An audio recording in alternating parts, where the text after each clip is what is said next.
I'll talk about a review of the progress of national environmental law all over the world. It has been a terrific development of national environmental law since about 50 years, under the influence, very strong, of international environmental law. But the question now is to know if we are able to evaluate this progress and to see what are the main issues of the development of national environmental law. And that's why we'll try to start about the output coming from the Rio Declaration. And mainly in the Rio Declaration there is the Principle 11, which is very precise about the duty of the states to develop environmental law. It said in Principle 11, states shall enact effective environmental legislation. So it's not only to draw new environmental legislation, but mainly to draw effective environmental legislation. And it's very difficult to understand what does mean effective environmental legislation, because effectiveness is related really not with the drafting of the law, but with the implementation of the law. And that's why now the main issue in the implementation of environmental law is implementation, effective implementation. And so we will stress about 6 main issues related to this progress of environmental law. Codification of environmental law, first. Second, constitutionalization. Third, integration of international law. Then non-regulation principle. Then prevention by impact assessment. And finally, the role of the judiciary power. And so we will see these 6 points. First point, the codification. Really, because of the growing number of regulations and laws in environmental issue in each country, it has been necessary since about 5 or 10 years to draw up code of environmental law, the codification process, which is a methodological instrument to have a better view of all the content of environmental law in one unique instrument. Because environmental law is very diverse. There are general law, there are technical law, sectoral law about air, water, biodiversity, noise, and so on. And generally, they are in different group of laws because they have been adopted at different times. So now it's necessary for the administration and for the stakeholders to have a unique document with all the regulations and law in a very useful instrumental for a better implementation. And this codification has several problems. The first problem is the limits of the codification of environmental law, because it goes to the definition of environmental law. Does it include nuclear issue? Does it include land management? Does it include forest protection? And according to tradition of each national law, there is a different approach of the definition, the legal definition of the environment. For instance, the French Code of Environment, which has been adopted some years ago, don't include forest law because there had been before a specific code on forest. That's an example. But in other countries, it's evident that forest law is part of environmental law. Another issue is the role of criminal law. Will there be specific criminal law for environmental issue? or will there be a part on environmental criminal law in the criminal code? That's too a methodological problem for each state. Another issue is to know if in the code we will integrate international law. In some countries it's evident that international law is part of environmental law, is a source of environmental law, mainly in the state with monism theory. But in other states, as in France for instance, they consider that international law can't be in a national code. It's integrated in the implementation of environmental law, but it's not in the national code. And I think it's a pity, because international law, as European law, is part of environmental law. Another issue is to know if in the environmental code there will be the text about the constitution about environmental law. In some countries, constitutional code will be part of the environmental code. But again, in France, they didn't agree to integrate constitutional environmental charter in the environmental code. So the constitutional law is separated from the environmental code. But in legal terms, it's all integrated in constitutional and environmental issue. That's the first main problem. The second main problem is the constitutionalization.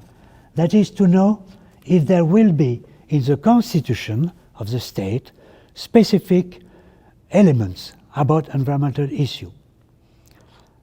Is now about several statistics made notably by David Boyd in a very interesting book, that about more than 155 constitutions in the world have the word environment inside the constitution. And among these 145 constitutions, there are about 100 constitutions having the right to the environment for each person. So it's a terrific progress in the constitutionalization of environmental law in national constitution. Now the main issue about that is the link between the constitutional principle about environment and the other fundamental rights which are in the constitutions. Is there a hierarchy between the fundamental rights, between the right to life, the right to association or other human rights, and the right to an environmental issue? And that will be a very complicated legal issue.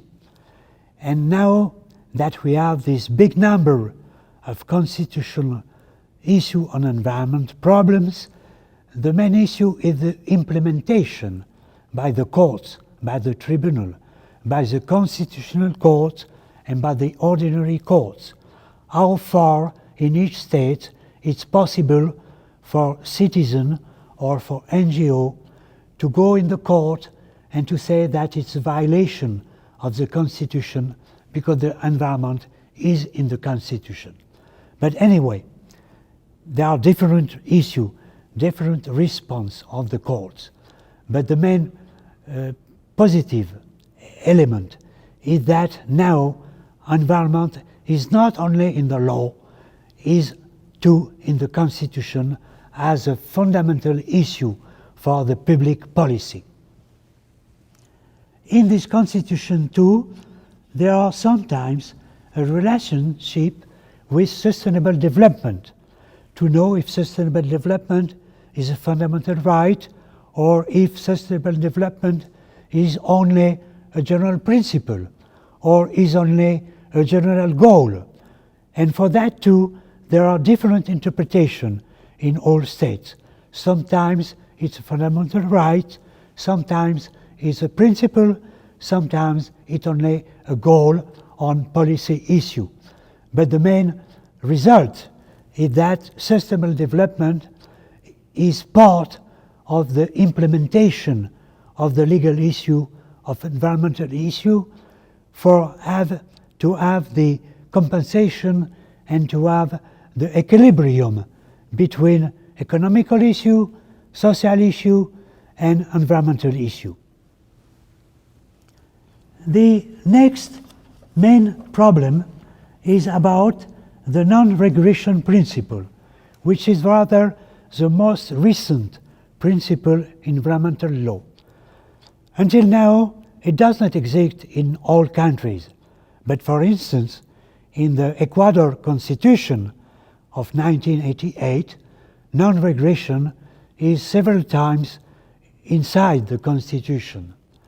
And there has been a number of constitutional courts by interpretation of the right of everybody to environmental protection. They interpret this fundamental right having as a consequence that the law and the regulation can't backtrack. There is no regression possible in fundamental environmental issue, because the general principle of environmental policy is the permanent amelioration and progress of the protection of environment. And when there is a permanent progress, that means in legal terms and in policy terms that is forbidden to regress. It's called, as in the Constitutional Court in Belgium, the standstill clause. That is a non-regression. It's forbidden to backtrack. And it has been recognized even by the environmental political negotiation of Rio plus 20, the future we want.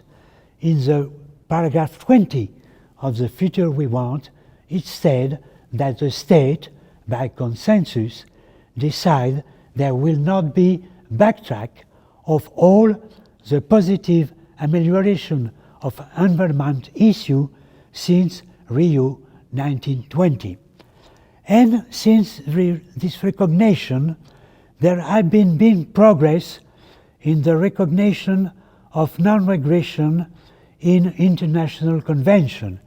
And the last example is the Convention of Escazú in Costa Rica of February of this year, where the Article 3 of this convention cites, among all the principles of environmental law, the principle of non-regression and progressivity.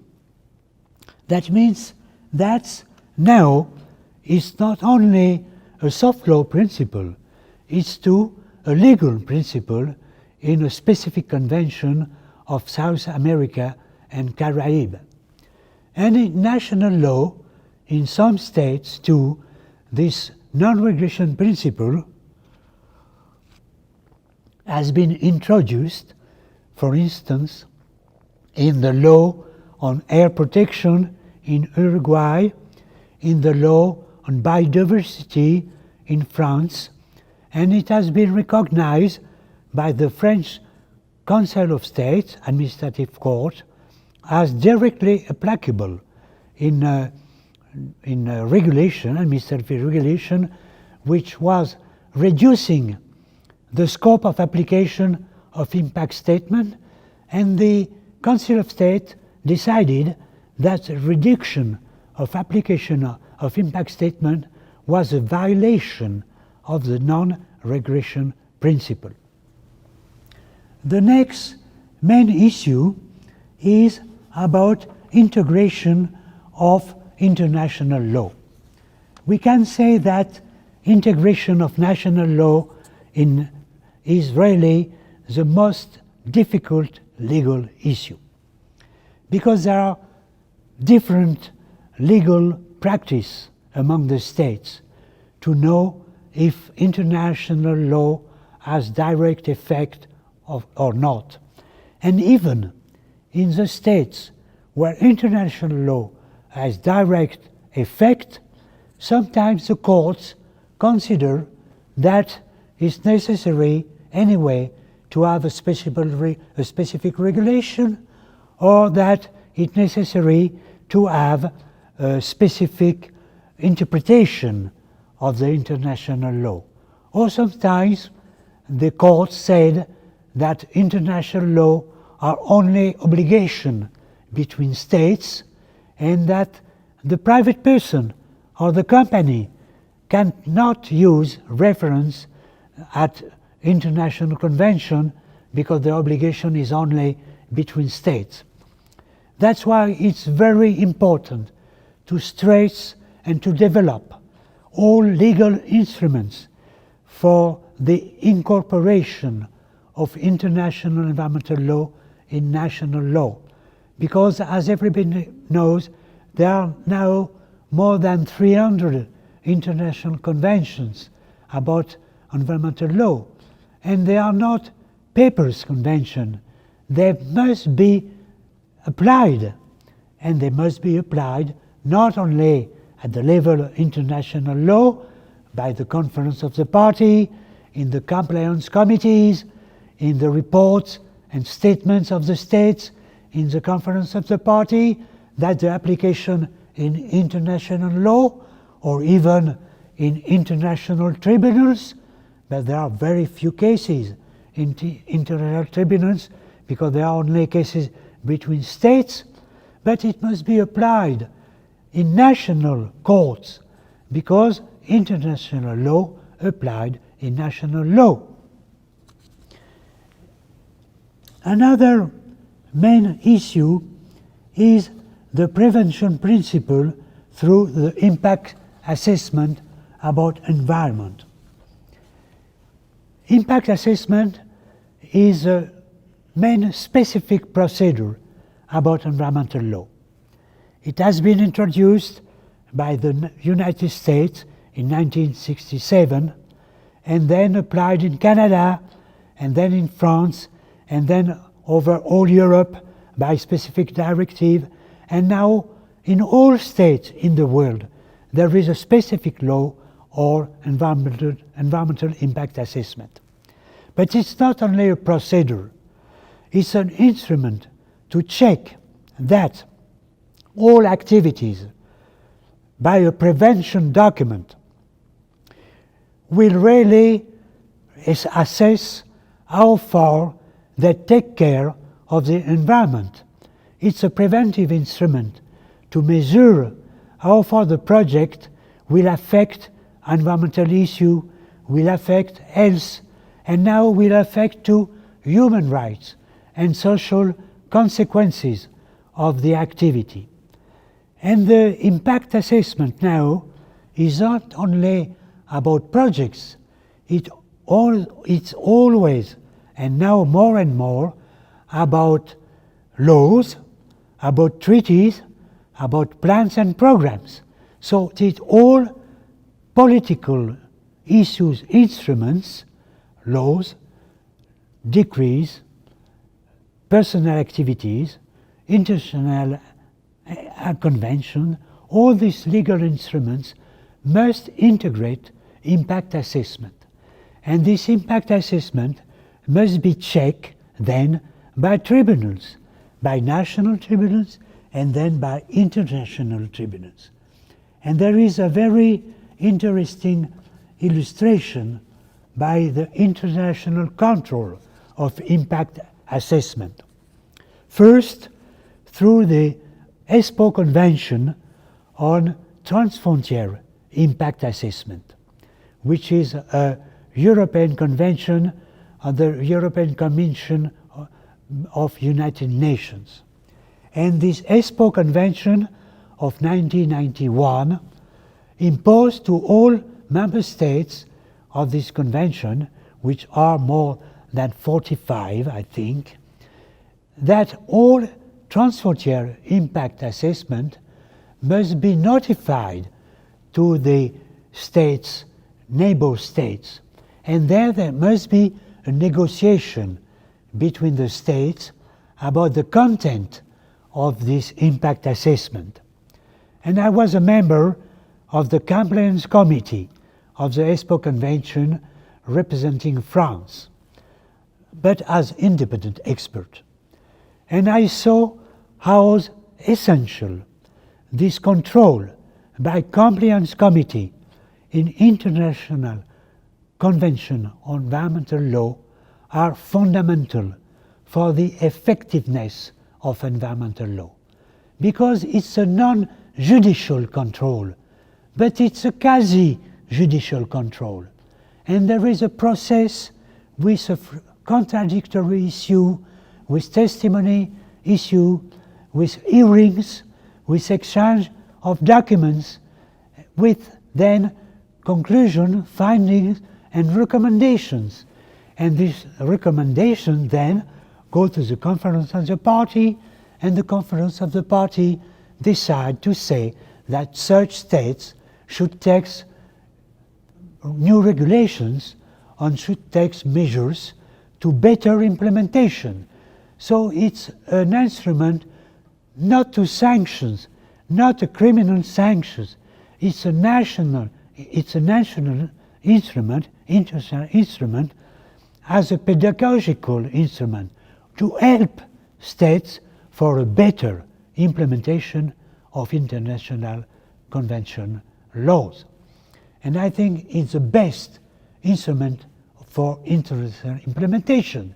And each convention should have a compliance committee, because it's more effective than any international judicial instrument. But there has been a very interesting international judicial instrument about impact assessment. That is a case law of the International Court of Justice of 1920 about the case between Argentina and Uruguay about the papeleras. And this is case about a factory of paper in the Rio, Uruguay, who could affect the environment of Argentina. In this case, the International Court of Justice examined the impact assessment, the transfrontier impact assessment, and made a statement about that, saying that transfrontier impact assessment is a legal obligation under general international law. And that's really the consecration of a kind of international customary law about environmental issue, coming from the Rio Declaration, which have a specific point on impact assessment. And in all convention on international law, there is an article on impact assessment. And therefore, in this case, the International Court of Justice said that now, after 20 years of impact assessment international law, it's a general obligation in international general law. And that a very interesting progress of international law. The last main point on the progress of national law about environment is the more and more important role of the judicial power. There is really a mobilization of the judges about environmental law. And it's clear because now we have a mountain of law regulations. 40 years ago, there was only 5, 10 laws on environmental issue. Now there are hundreds in all countries and hundreds of conventions. And so it's a time for the effectiveness. It's a time for the implementation. And that's a job of the judges. And that's why there is an international mobilization of the judges, mainly since the Johannesburg meeting and the Rio +20 meeting, with the help of the IUCN, with the World Commission on Environmental Law, with the help of the UN Environment. There is now meeting at the regional level, as international level, of judges about environmental law, to see how and with which procedure they can implement in a better way environmental law. And there has been many issues about that, and I just give some example because there are hundreds of cases now about environmental law in the tribunals, and it's very nice to see that hundreds of cases. There is a main case in the Philippines about the case about Oposa, where there was the standing, the access to justice environmental issue, which is very important. And this tribunal decided in 1903 that there was access to justice for future generations, which was very new, to give access to justice to future generations.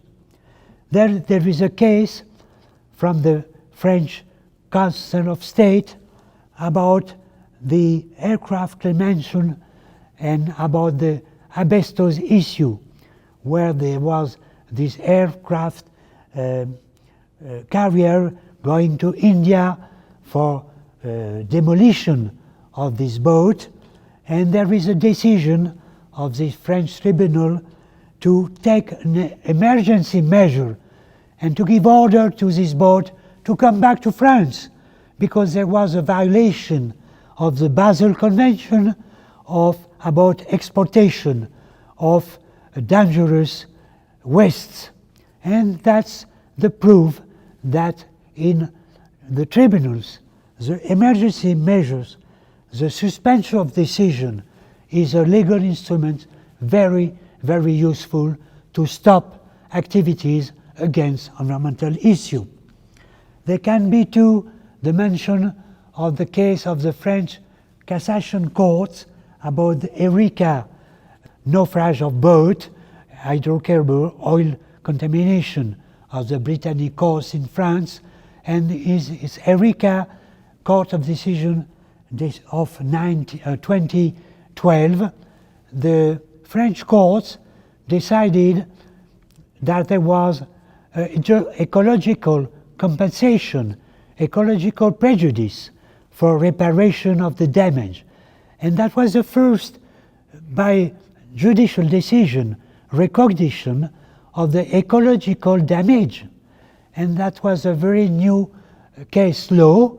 And after this case law of 2012, the legislation of France adopted in 2016 a law in the civil code recognizing the ecological prejudice.